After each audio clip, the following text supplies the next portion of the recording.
Okay, so let's get started. I am going to be talking to you today basically about the transformation of politics in Britain in the 1950s through to the 1970s. And I'm going to be talking about that partly as a consequence of the rising standards of living and the debates about affluence and who was affluent and who wasn't, and how it was to be achieved, and partly by thinking about how that in itself had consequences for the understanding and conduct of politics. The key thing that we need to start by remembering is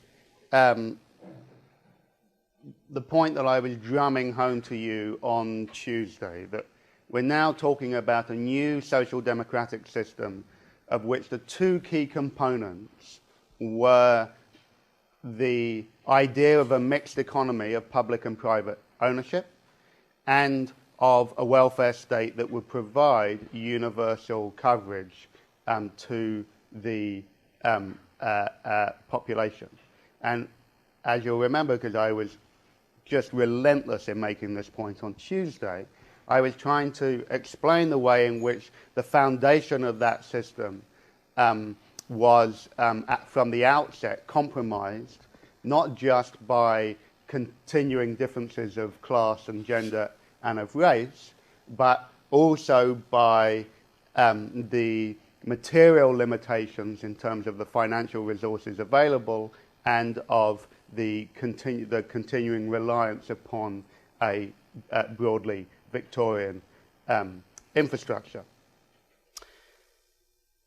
But what you need to grasp is, even though that system was established by the Labour government of after 1945, there was a general agreement that around the operation of this social democratic system. All three political parties, the Conservative Party, the Liberal Party, and the Labour Party, were all committed to the idea of the welfare state and to an understanding of the new mixed nature of the economy, of this balance between public and private ownership.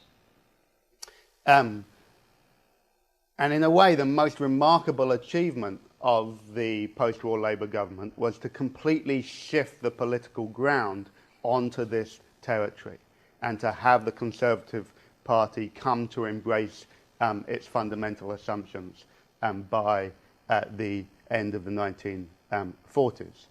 In that sense, I'm going to be talking to you today about the way in which social democracy became a sort of the common sense of the age, in the same way that liberalism was the common sense of all political parties in the 19th century. It's very important to recognize that this is a system in which there were difference of emphasis placed by the political parties, but everyone basically signed up to its central assumptions. The Conservative Party put a little less emphasis on the role of the state in everyday life and wanted to have a slightly different balance between the levels of public and private ownership. But effectively, there was a general consensus. And all equally agreed that the principal task of government was to improve the lives of the population and to generate rising standards of living. Okay? That's a really important point. And in many ways, politics and the measure of success of governments became about how effectively they managed the economy and the welfare state to deliver these rising standards of living. You can see this, I think, very clearly in this political poster from the Conservative Party. It's precisely staking its claim on the idea that the standards of living should be improved for all. Now, it wasn't just the ideological content of politics, this shift into a general acceptance of social democracy, that had changed in the post-war period. It was also the very understanding and form that politics, the understanding of politics and the forms in which it was conducted also changed. You remember that in the 19th century, in the late 19th century, we looked at the emergence of what I described as a recognizably modern political system around mass political parties, the idea of the secret ballot, and the central coordination of biparties of the distribution of election posters and election literature. Now, in the post-war era, after the Second World War, the conduct of politics was transformed by the role of television and of advertising in new ways. In many ways, it's during this period that we have a new understanding of politics as almost another type of commodity, and as something that had to be sold to citizens as consumers in new types of ways.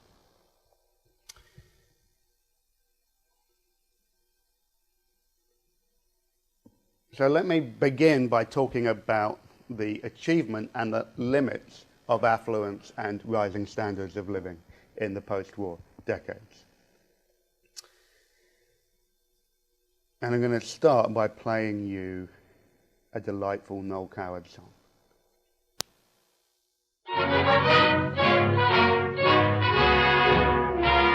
Lord Elderly, Lord Boromir, Lord Sickert, and Lord Kemp, with every virtue, every grace, ah, what avails the sceptred race? Here you see the four of us, and there are so many more of us eldest sons that must succeed. We know how Caesar conquered Gaul and how to whack a cricket ball. Apart from this, our education lacks coordination. Though we're young and tentative and rather representative scions of a noble breed, we are the products of those homes serene and stately that only lately seem to have run to seed. The stately homes of England, how beautiful they stand, to prove the upper classes have still the upper hand, though the fact that they have to be rebuilt and frequently mortgaged to the hilt is inclined to take the guilt off the gingerbread and certainly damps the fun of the eldest son. But still we won't be beaten, we'll scrimp and screw and save. The playing fields of Eton have made us frightfully brave. Okay, that's quite enough, much as I'm a fan of Noel Coward. So this is Noel Coward's very famous song, The Stately Homes of England, about the decline of the aristocracy and the symbolic state of the stately homes, which had been falling in large numbers after the First World War. This song was published in 1938, and in many ways it provides a sort of wrong steer, in the sense that in Chamberlain's government at that time, there were 10 peers of the realm that were members of the government, and no less than 30 peers had been elected to the House of Commons in 1935. So it wasn't as though the political system had become devoid of the aristocracy, even though their stately homes were in a deteriorating state. Nonetheless, one of the interesting features about the 1950s, which was marked by the victory of the Conservative Party in 1951, was a growing visibility, if you like, a return to prominence of the aristocracy.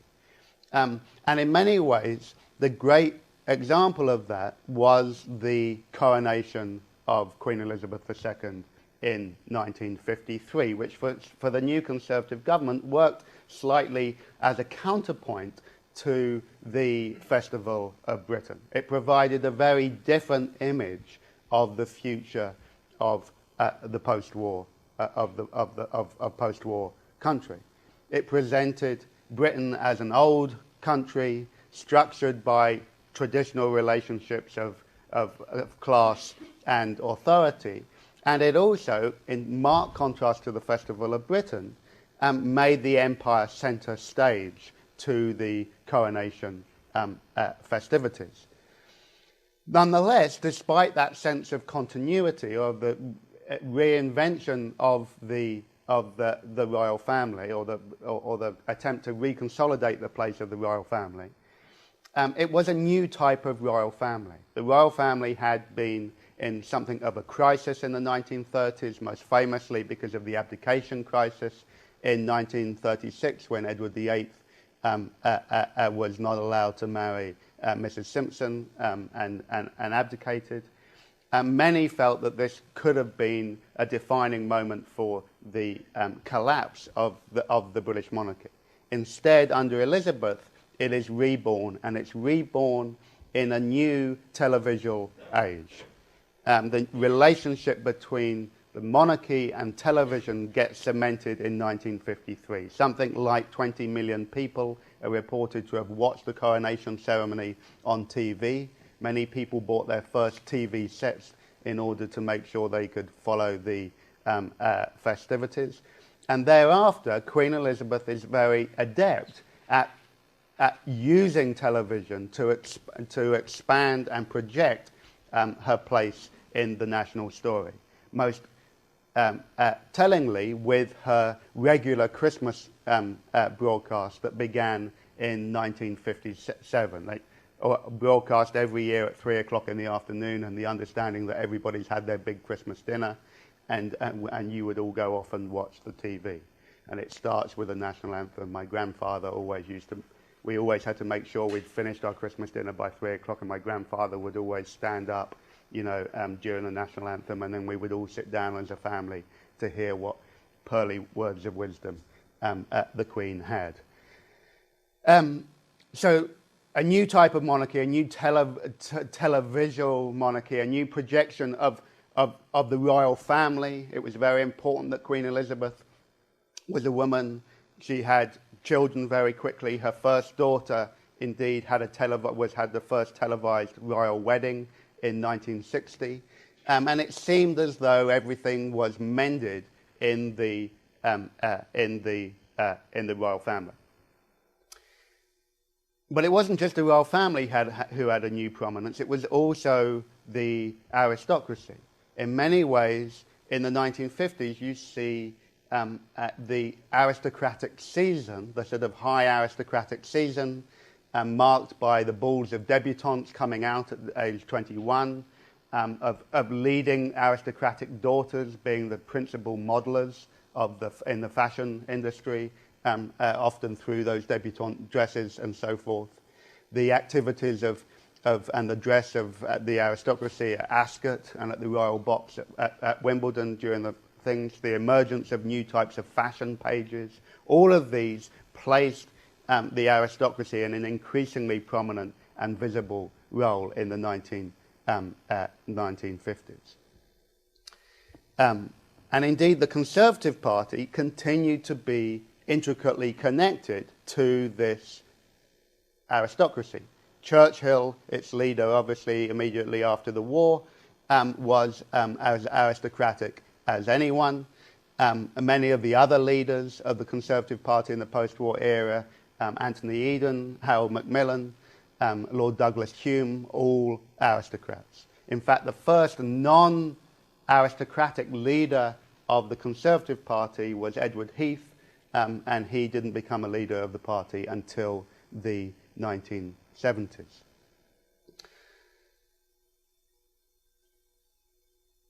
The Conservative Party was also predominantly a product of private schools. 75% of Conservative MPs were privately educated, as opposed to just 20% for the Labour Party MPs.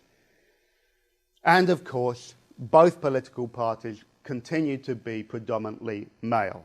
There are only 24 women MPs in 1945, and it basically remained at that level until 1987, when 41 women were elected to Parliament, and then in 1997 when 120 women were elected to Parliament.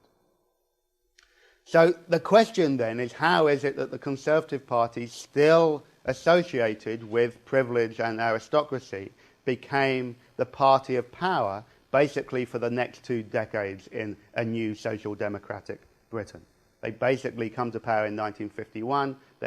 They win 3 successive elections and they don't lose until 1964. In many ways, it's the same question that we grappled with after the First World War, when the Conservative Party were also, and under Stanley Baldwin, also a dominant presence. So there are various ways in which historians have tried to explain this. One is to say that the Conservative Party were much more in tune with the needs and the desires of the British people. And in particularly, that they were much more in tune with people's desires as consumers. And in a way, the best example of this was the formation of this organisation, the British Housewives League, in 1945. The British Housewives League claimed 100,000 members by 1947, and its biggest campaign was against the reintroduction of bread rationing in 1946, when it managed to collect 500,000 signatures against the measure. Basically, what the British Housewives League wanted to do was to withdraw the state from the running of people's everyday lives. And rationing for them was the perfect example of the way in which the experts in the state were telling people what and how they should consume. The British Housewives League also was deeply critical of Labour's policy of nationalisation, and began to speak increasingly vocally against state involvement in the economy, as did other fringe groups around the edges of the Conservative Party, probably most famously the organisation called the Aims of Industry, which was set up by a group of industrialists in 1942. So when the Conservative Party ran its campaigns in 1951, it did so under the slogan of setting the people free. Setting the people free from the austerity measures and the controls that the Labour Party had kept them under. Now, setting the people free for the Conservative Party was not about returning to a pre-war understanding of the free market. It was just a retreat from the overbearing influence and activity of the state. And the end of rationing was a key part of their campaigns. And as we can see, they end food rationing in 1954 and close the rationing of clothes and furniture in 1958. Allowing the people to make their own choices as consumers was a really important theme in conservative political literature. They also, as I said to you last week, on Tuesday, sought to try and deliver more in terms of the provision of public housing. The Labour Party had been providing up to 200,000 new public houses a year up until 1951. The Tories claimed that they would increase it by 100,000, and they did so between 1951 and 1957. Just as importantly, the Conservative Party recognised that citizens had a growing aspiration not just to be housed in new public houses, but to be property owners themselves. The dream of Britain finally becoming a property-owning democracy was one that was very important. There had been just 27% of the population were owner-occupiers in 1947. And then finally, they, of course, wanted to set the people free from what they considered to be the burdens of too higher rates of taxation. So the top rate of tax was cut from 47.5% to 38.75% during down to 1959.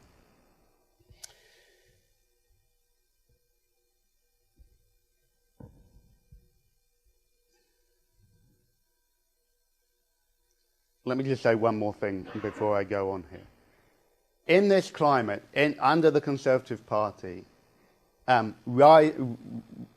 wages grew at a pace that outstripped the cost of living by twice. Okay, so people were becoming increasingly better off. Their wages went much, much further than they ever had done before, and inflation was largely kept in check during the early 1940s. As a consequence of this new amounts of surplus income that many people have, consumer expenditure rose by 45% between 1952 and 1964. 45% between 1952 and 1964. It was in this context that the Conservative Prime Minister Harold Macmillan, who came in to replace Anthony Eden after the Suez Crisis in 1956, which I'll talk to you about on Tuesday, made his famous speech where he said, "Most of our people have never had it so good. Go around the country and you will see a state of prosperity such as we have never seen in my lifetime, nor indeed in the history of this country." The Conservative parties were highly effective at laying claim to the economic recovery as the work of their own policies. But in fact, we need to be slightly suspicious of this claim for a couple of reasons. The first is that we know that the 1950s and the 1960s were a period of economic boom across Western Europe and indeed in the US as well. In many ways, the European economy was set afloat again by the Marshall Plan in the period immediately following the war.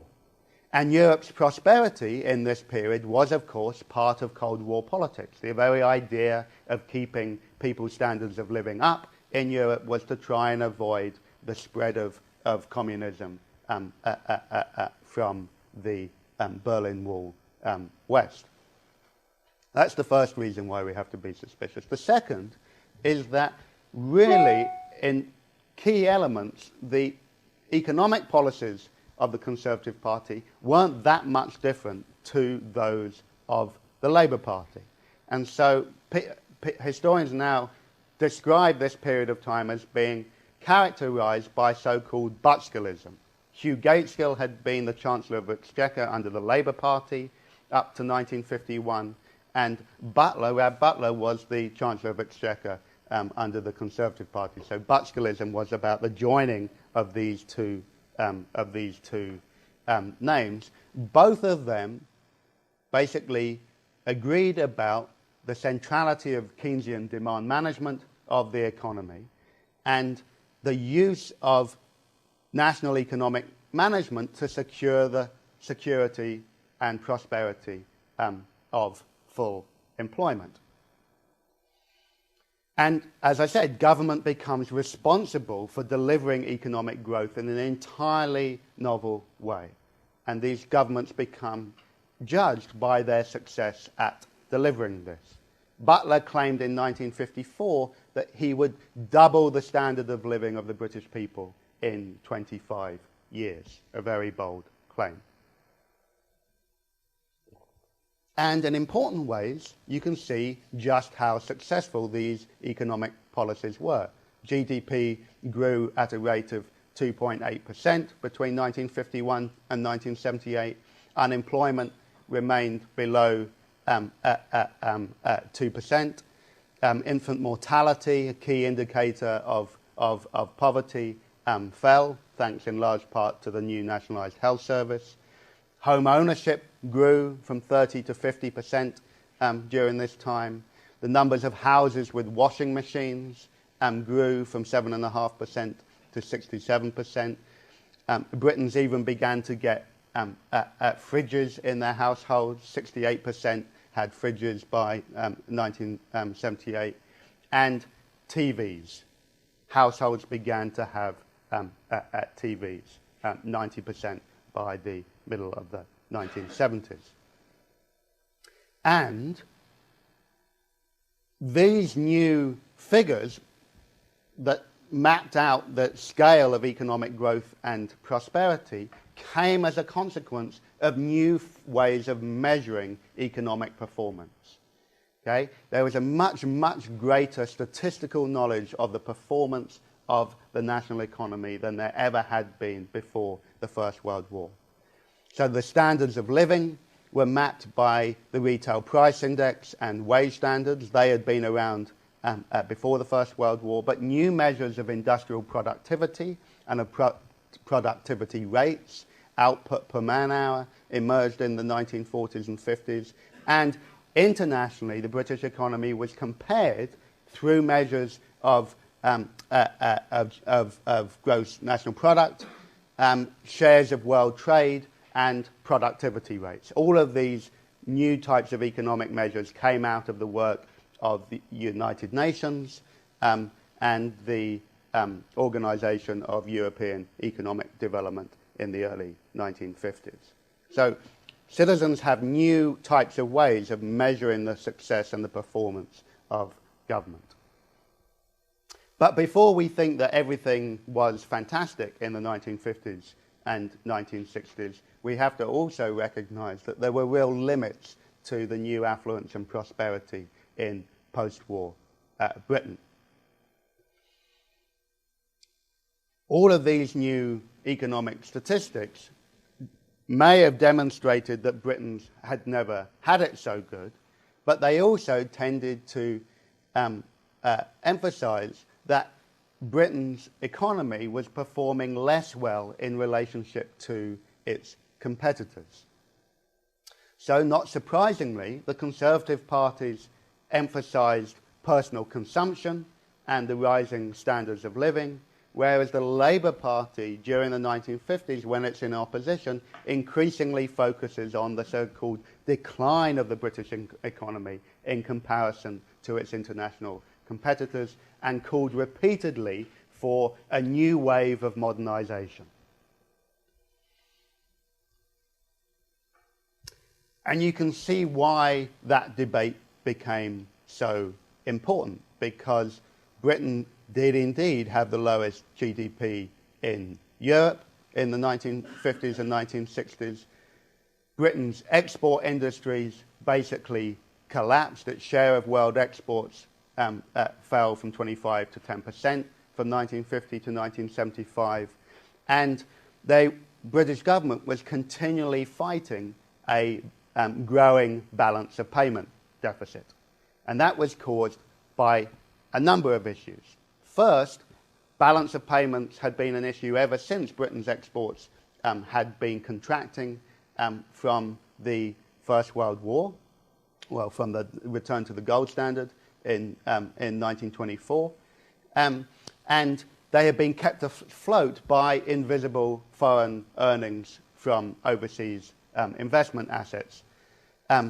Part of what happened during the Second World War was that British capital was pulled out of the overseas markets in large amounts. Indeed, that had been one of the terms of the Lend-Lease agreement with the US, was that British capital had to be withdrawn from the US in return for the agreement. So there was a drop in the amount of invisible earnings that helped accentuate the problem of the balance of payments deficit.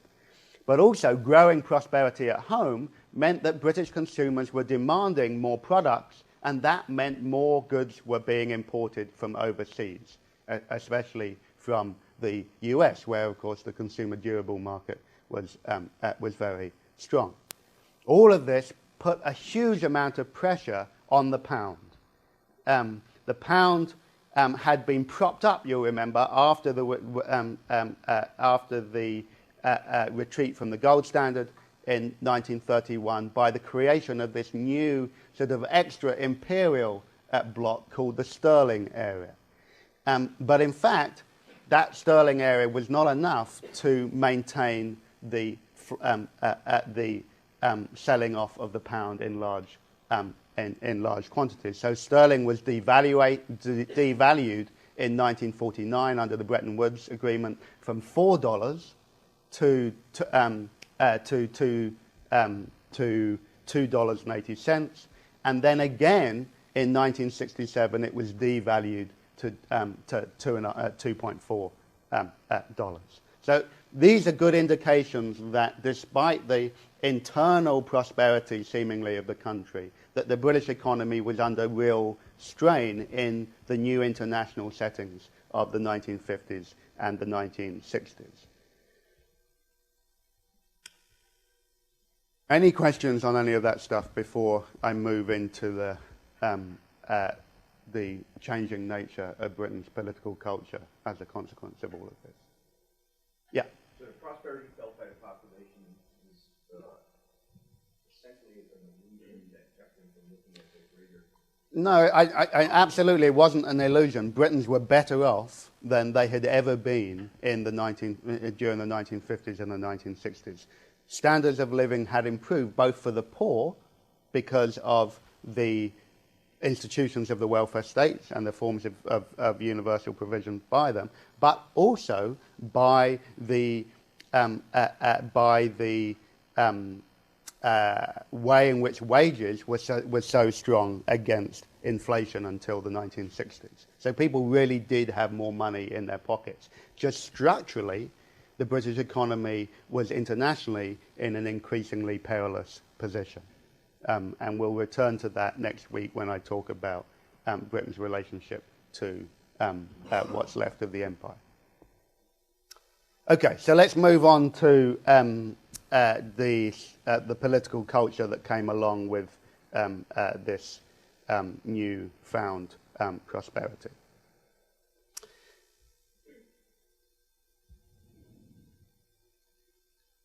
Now, some historians have argued that basically what you have as a consequence of the consensus across parties about the operation of social democracy was a new non-ideological era. Okay? In much the same way that people now say, well, because all political parties, both in the UK and in the US, basically agree about the fundamental premises of how to run the economy, there isn't the great ideological conflicts that there once were. I'm not sure whether that is in itself a particularly useful argument. There were important differences.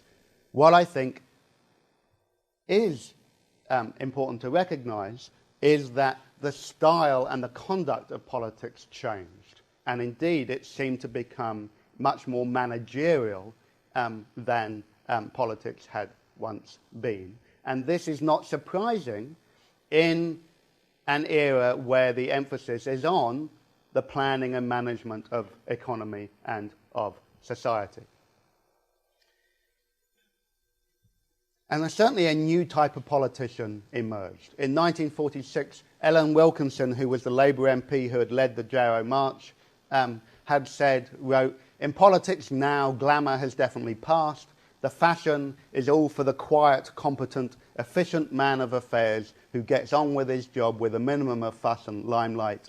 Into this new era, Mr. Attlee fits perfectly." So Clement Attlee was the leader of the Labour Party of the Labour government from 1945. And one of the great ideological firebrands of the Labour Party was Aneurin Bevan, who came from South Wales, and was in every sense a man of strong socialist opinion. And in 1948 he gave a speech in Manchester in which he said, and I'm going to quote, "In my early life I had to live on the earnings of an elder sister and was told to emigrate. That is why no amount of cajolery and no attempt at either ethical or social seduction can eradicate from my heart a deep, burning hatred for the Tory party that inflicted those bitter experiences. So far as I am concerned, they are lower than vermin." Okay, this was a very powerful condemnation of the Conservative Party. And interestingly, there was a huge controversy about the speech, that Bevan had somehow overstepped the mark, that he had branded his political opponents vermin, and this was considered to be just too emotive and too unreasonable.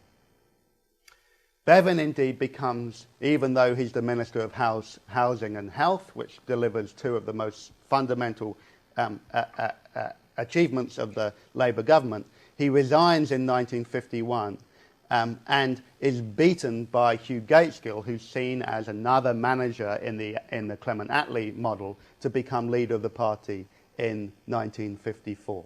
This was, again, proof of Ellen Wilkinson's thing, that people now wanted quiet, competent, efficient men of affairs.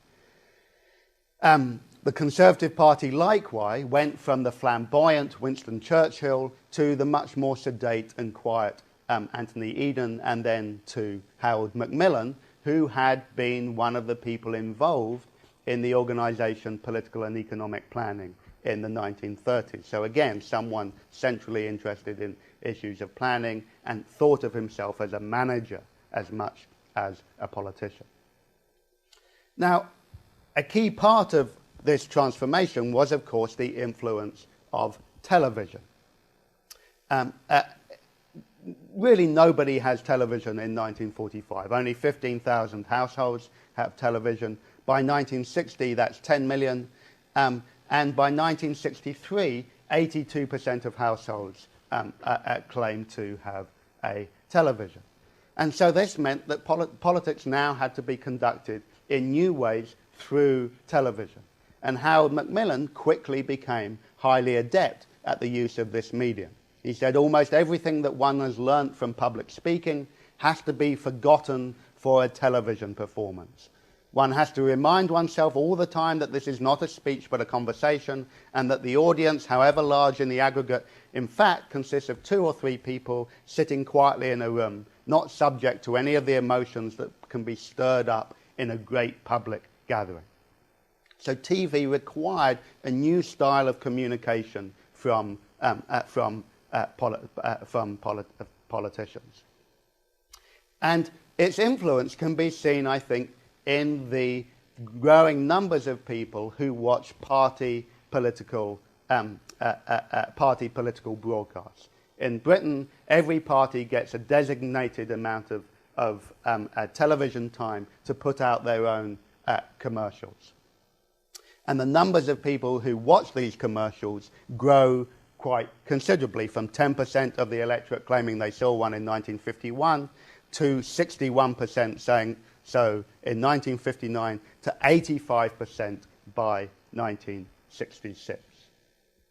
Indeed, so important does the television become that the Labour Party actually tries to use it in increasingly creative ways. In 1959, Tony Benn sets up the Labour Television and Radio Room for the new coordination of speeches with television broadcasting, to try and manage the news agenda in a new type of way. And I have a delightful clip of... There now follows a party political broadcast on behalf of the Labour Party.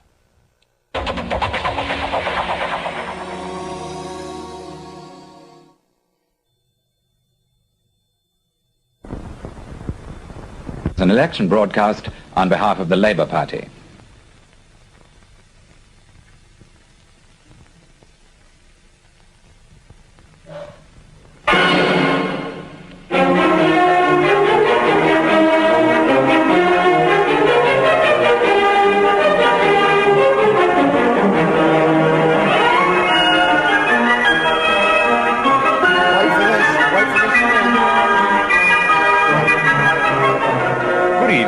This is our television operations room. Throughout the campaign, the leaders of the Labour Party will be speaking directly from here. We've got a sort of permanent staff here. Christopher Mayhew is looking after facts and figures. When there's any interviewing to be done, the questions will be put by Woodrow Wyatt, and I'm going to give some of the news of the campaign. Britain Belongs to You will be on the air in this form 12 times between now and polling day, on sound and BBC and independent television. Tonight, Hugh Gaitskell is here to open our campaign. Tomorrow he sets off on his national tour, and in future programs we'll be linking up with him from other cities in Great Britain. Good evening. The most important thing that's happening in the world just at the moment is not Mr. Jasper and his companies, but Mr. Khrushchev's visit to the United States. I don't think we should be too depressed by the rows that we keep hearing about.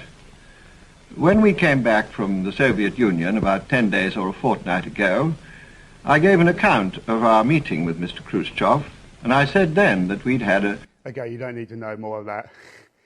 pretty rough time. But you get the idea that this is an entirely new way, form of conducting politics through television, and the attempt to coordinate the use of television in a campaign in a new type of way. So some historians have suggested that basically TV comes in and everything changes overnight. Actually, no one's really suggested that, but for the sake of argument, let's pretend that they had. And this you shouldn't believe for a moment. It wasn't as though television changed everything. It did fundamentally change the fabric of politics, but not in all respects. By 1987, only 5% of the population actually attended an election meeting. So there's no question that something fundamentally is changing between the 1950s and the 1980s. But that doesn't mean that there wasn't a continuation of the tradition of the public involvement of politics in terms of demonstrations and meetings on the street. Remember that old image that I showed you of Hogarth and the hustings and everybody gathered outside, and that sort of public conduct of politics. That hasn't entirely disappeared. Give you a couple of examples of how it continues.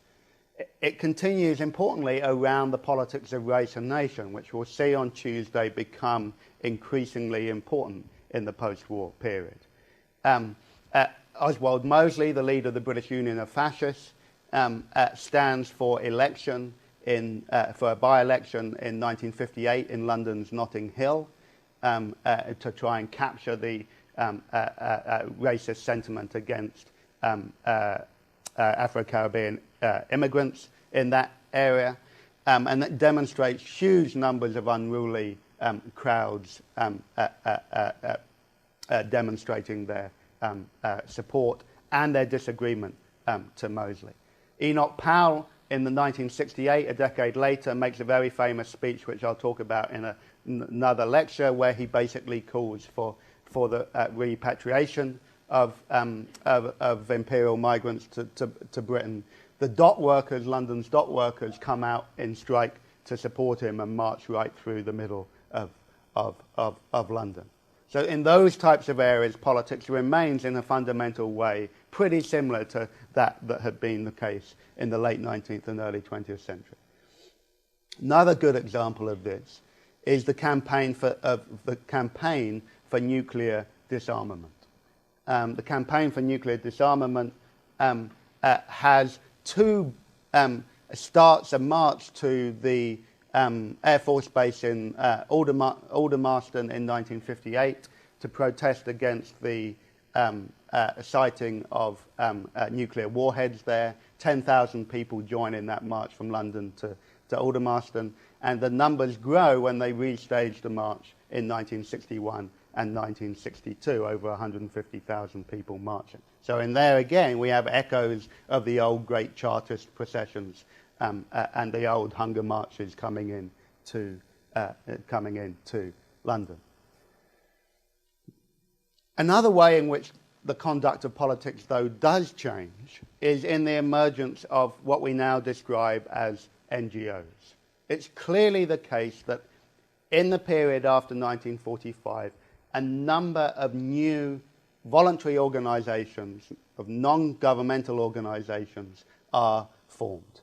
And they cluster, I think, around two sets of issues. One is campaigns against what they think of as the inadequacies of the welfare state, and I'll come back to this in another lecture, but organizations like Help the Aged, set up in 1961, Shelter, concerned with homelessness and housing in 1966, and the Child Poverty Action Group, set up in 1965. All of these organizations don't conduct politics through the electoral process or through mass public meetings. Similarly, there's a new set of internationally orientated NGOs that develop in the post-war period. Oxfam is probably one of the most famous, set up in 1943. The anti-apartheid movement in 1959, the Worldwide Fund for Nature in 1961, and Amnesty in 1961 as well.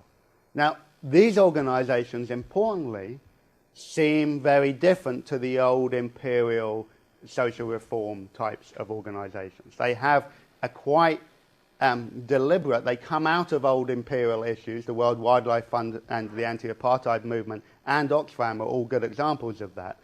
But they are orientated increasingly to the idea that citizenship can no longer be confined to the national or the imperial stage.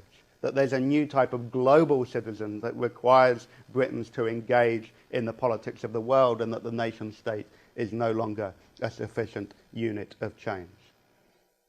As I say, none of these NGOs conduct the public mobilization of people on the streets. What they do instead is try and conduct a war of opinion. And increasingly, televisual campaigns are a central component to that.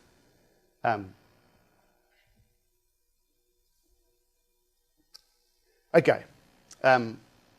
Any questions on any of that before we move on to the next segment?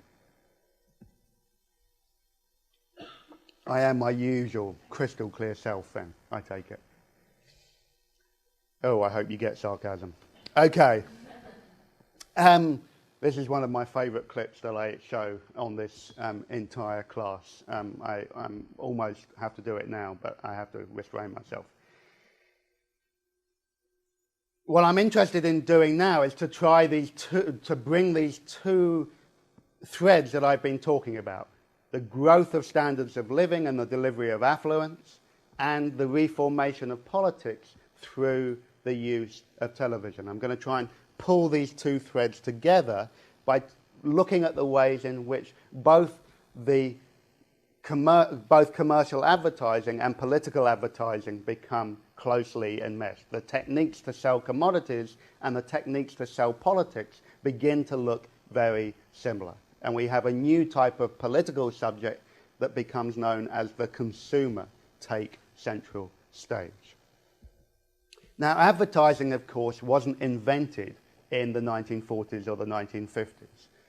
In Britain, advertising and market research basically emerged as an important organized forms in the decades after the First World War.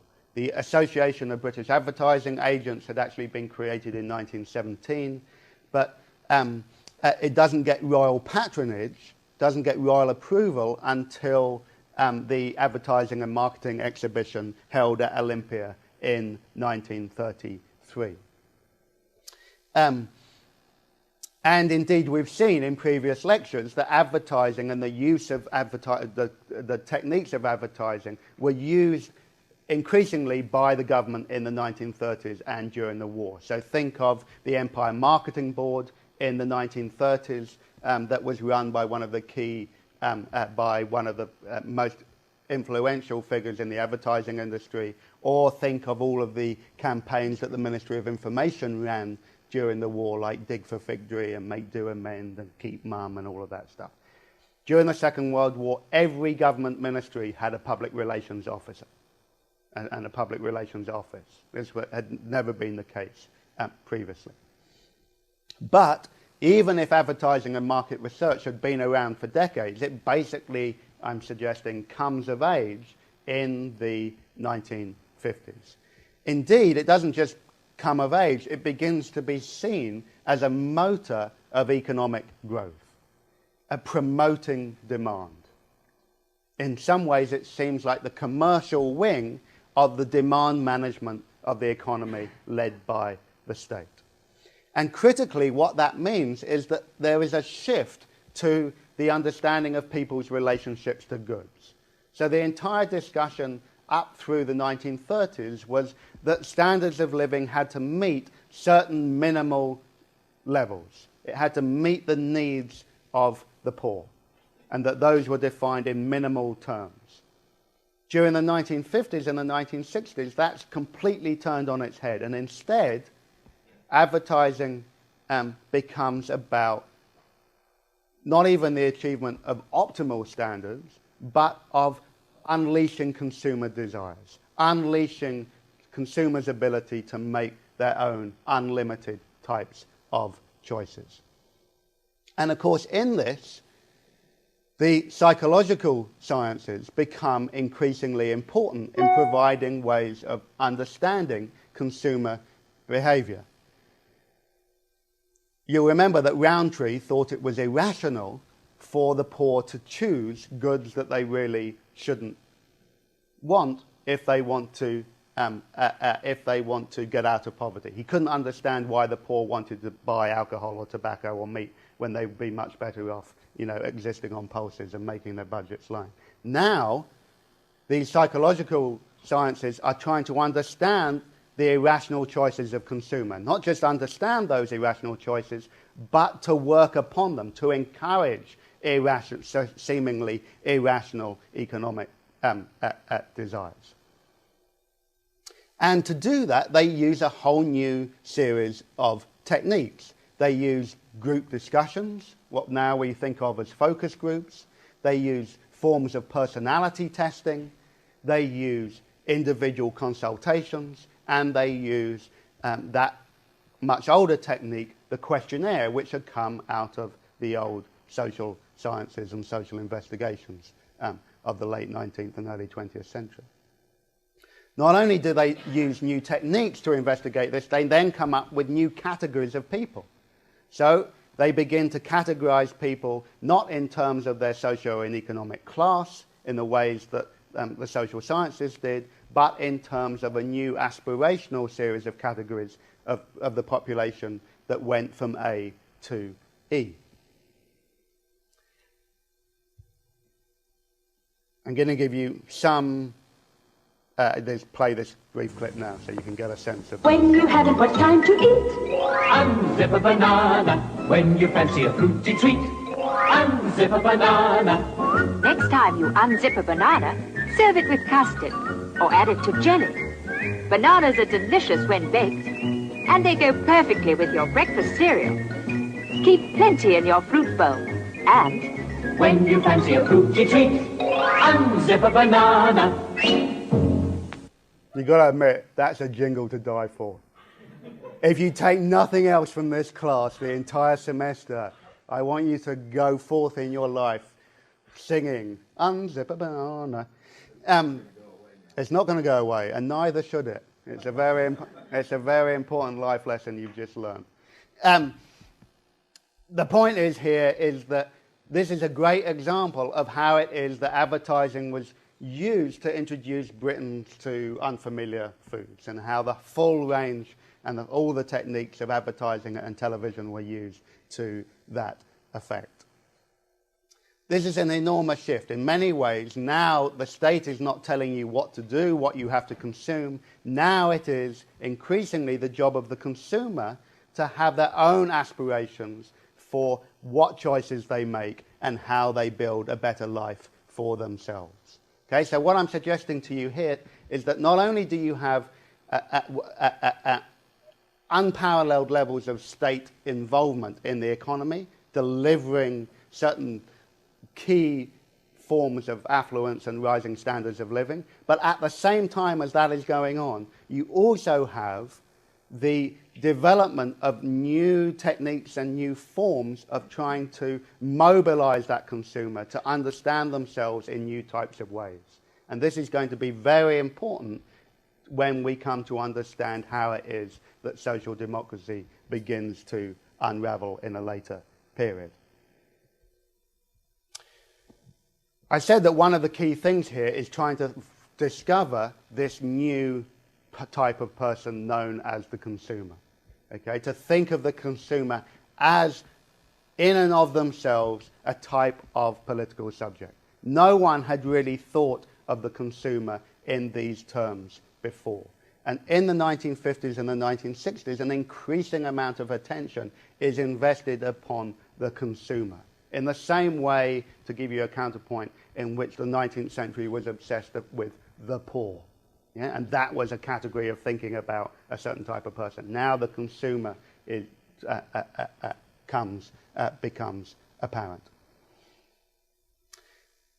A whole series of new organizations that you see behind me here, like the Consumers Advisory Council, the Consumers Association and the Consumers Council, are all formed in quick succession in the, from 1955 through to 1963.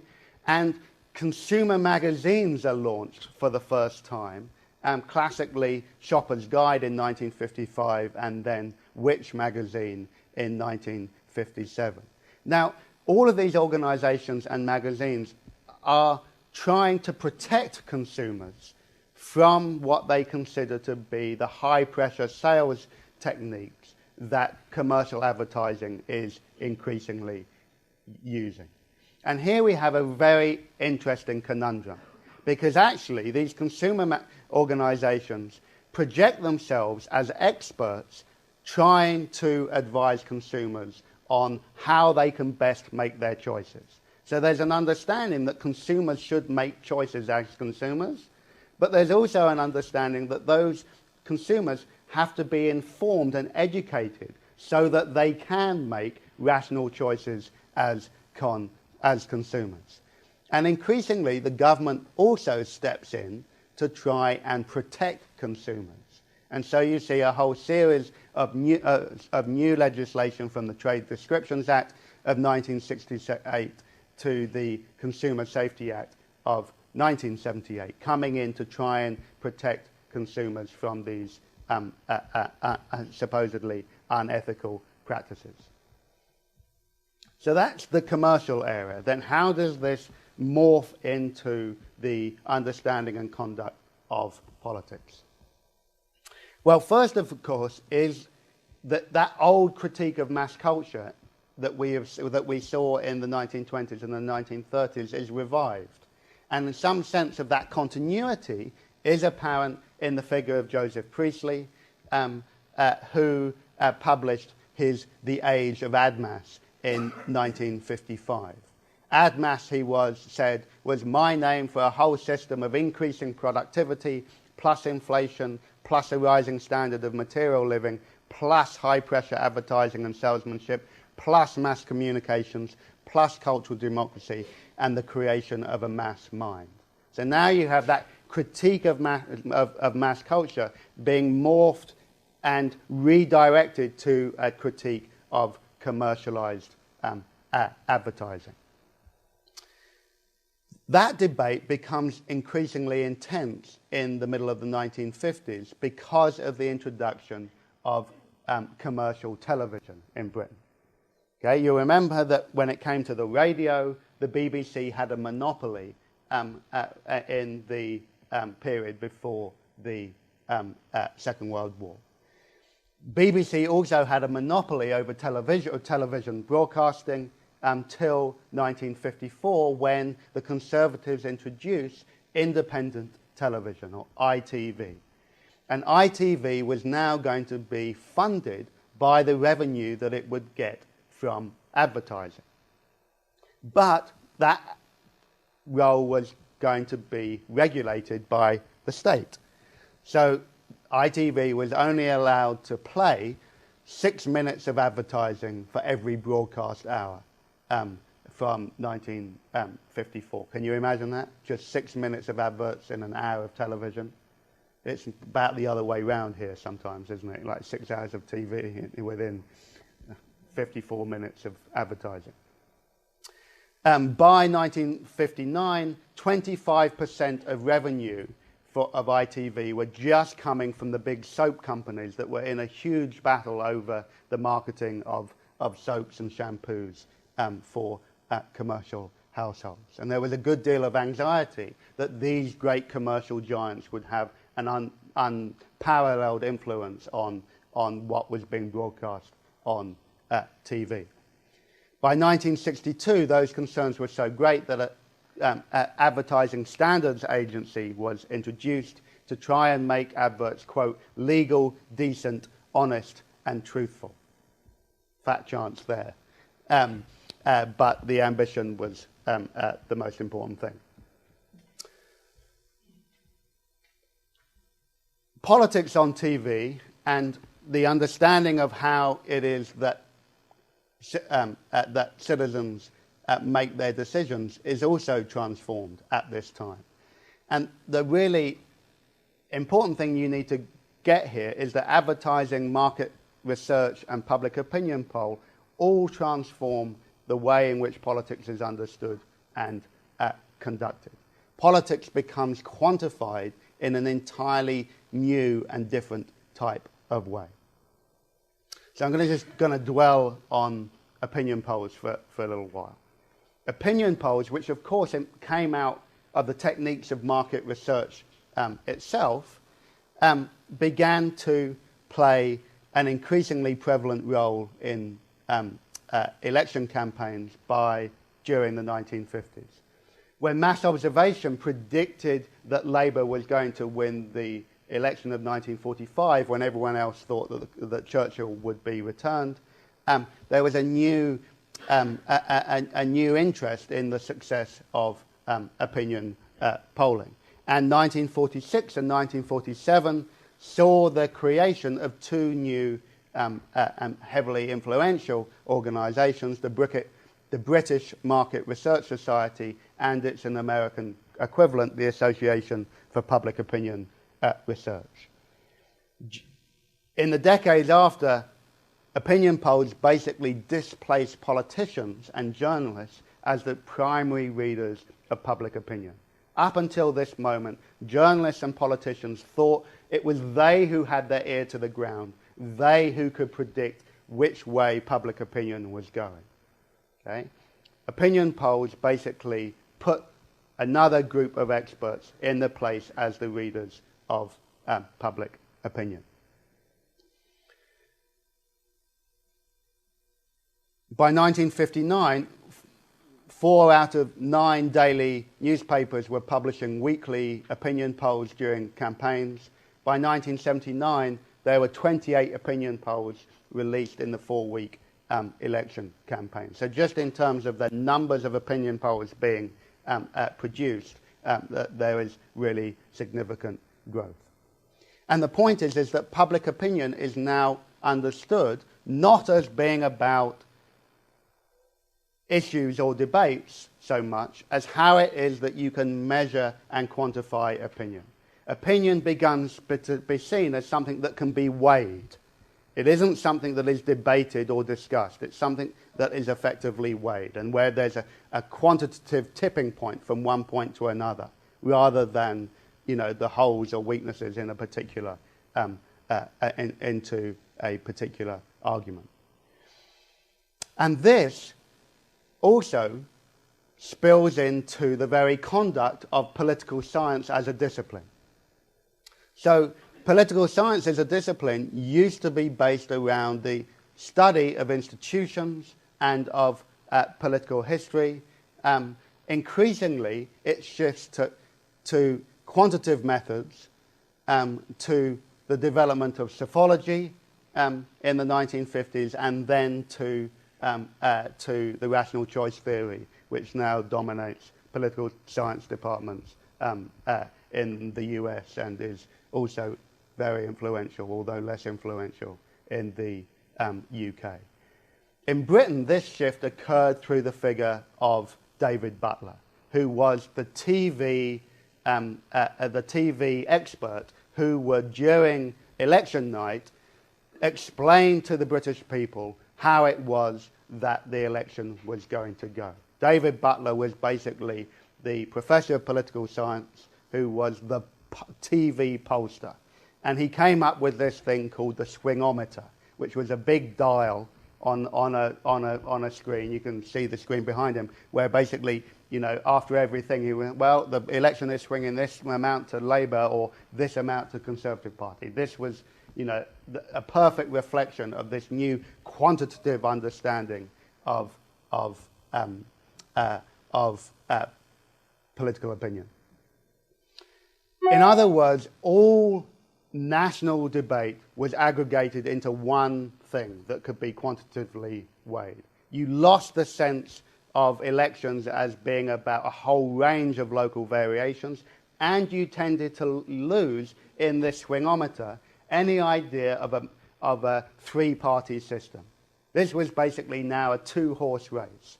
It was very hard to map swings from one party to another within a three-party system.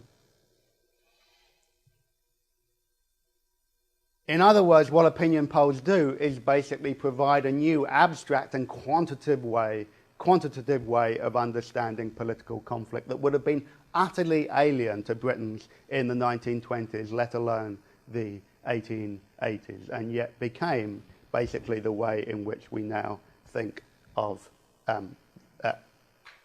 measuring opinion. Okay, any questions? I've got a few minutes to wrap up. Right.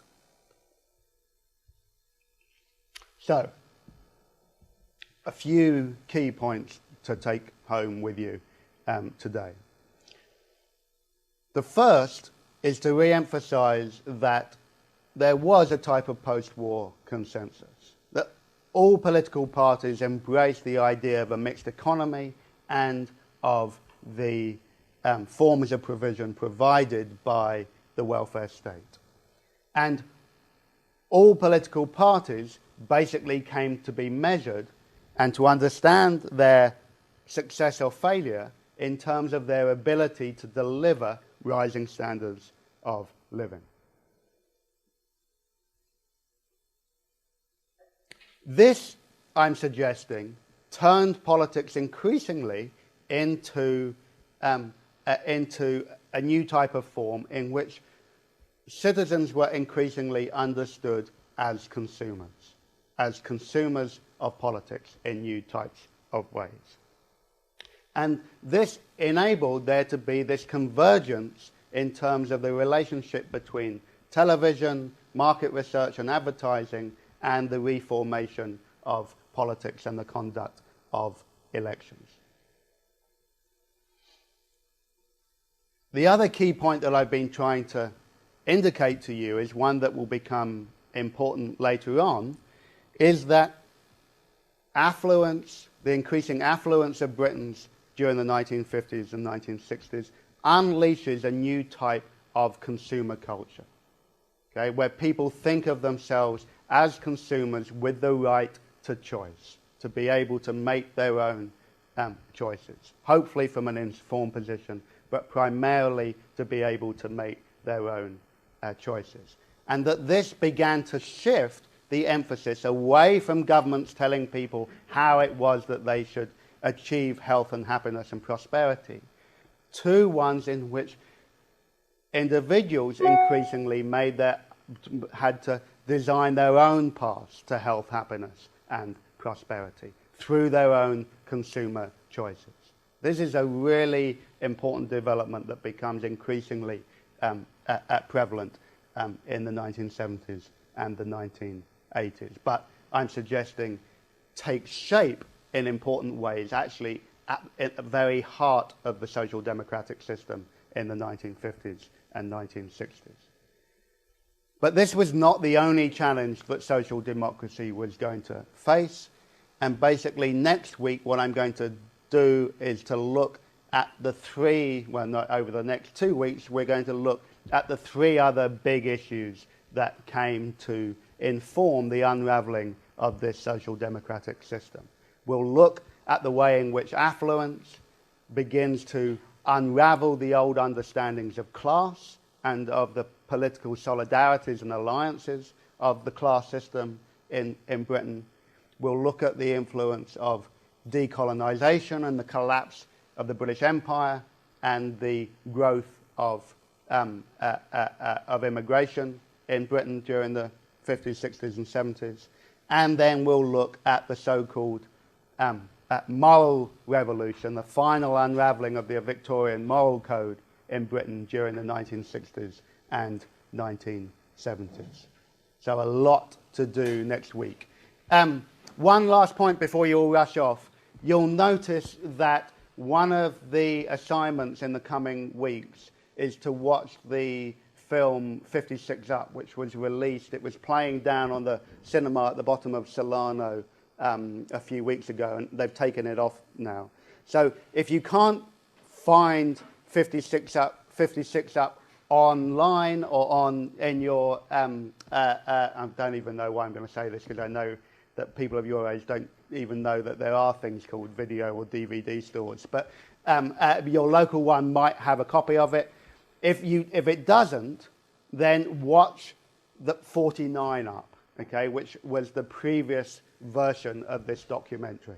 Okay, so it's very important that in addition to your reading, that you watch one of these films. You can watch 56 Up or 49 Up or 42 Up if you really want. Okay, this is a film that's made every 7 years for reasons that will become apparent to you. Thank you.